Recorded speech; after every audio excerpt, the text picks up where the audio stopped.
To better understand these strands, we're joined now by Dr. Ali Wibisono. He's a lecturer with the International Relations Department of the University of Indonesia. Dr. Ali, 1 year on today after the central Jakarta attacks, what is your assessment of the security situation in Indonesia today? Thank you. At the moment, the police detachment 88 is still undertaking arrests in order to prevent terrorist attacks. They have a wide knowledge of terrorist networks in Indonesia, but it cannot be denied that ISIS is a much more formidable enemy compared to Al-Qaeda because it has its own capability for fundraising, and it has allowed members of militants in Indonesia to have affiliations much easier rather compared to Al-Qaeda affiliations.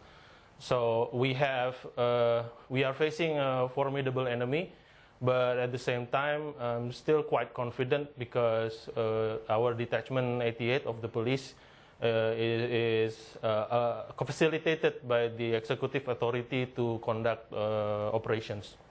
Dr. Ali, even with the authority you just referred to, how does this new legislation assist the government or the authorities in their fight?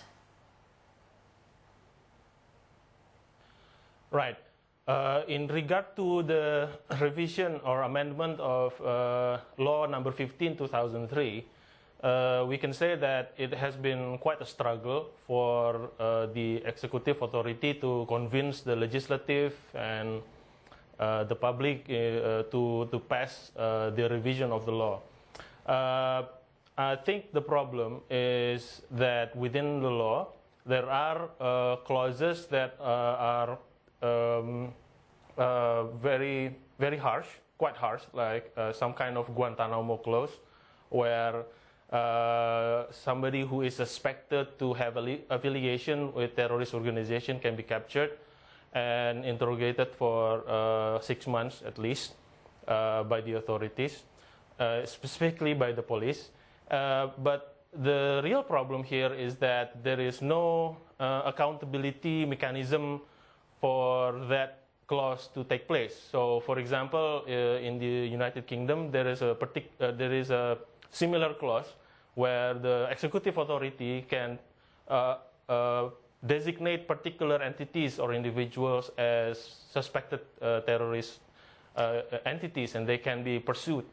There is no such mechanism in the regulation yet. So this is what worries people, because there is no accountability mechanism. What if there is a misconduct in operations, something like that? Absolutely. Well, Dr. Ali, as we look at the events unfolding, just last December, there was a woman arrested for being part of a group that was planning a bomb attack. It does appear that women perhaps are being used and recruited more into such active roles. How does this impact the efforts to stabilize the security situation as well?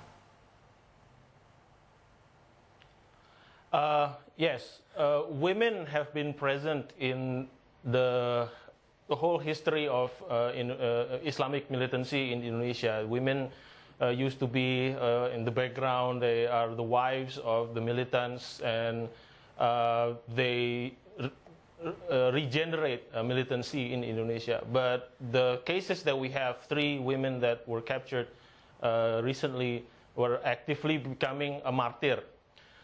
This is a contribution of 2 factors. First of all, now we're dealing with ISIS. ISIS managed to do an atomization of terror. An atomization of terror is where one individual can become sympathizer or planner as well as martyr. So this is what we're looking at. Secondly, there is a particular mechanism for this. Is because these women are domestic helpers in Middle Eastern countries, as well as here in Syria. So this is what happens. I think in the near future, the government must think about a mechanism to screen female domestic workers working abroad, specifically in Middle Eastern countries, when they got home, they have to be scrutinized for possible security threats. Thank you so much for explaining all that context for us. Dr. Ali Wibisono, he's a lecturer with the International Relations Department of the University of Indonesia.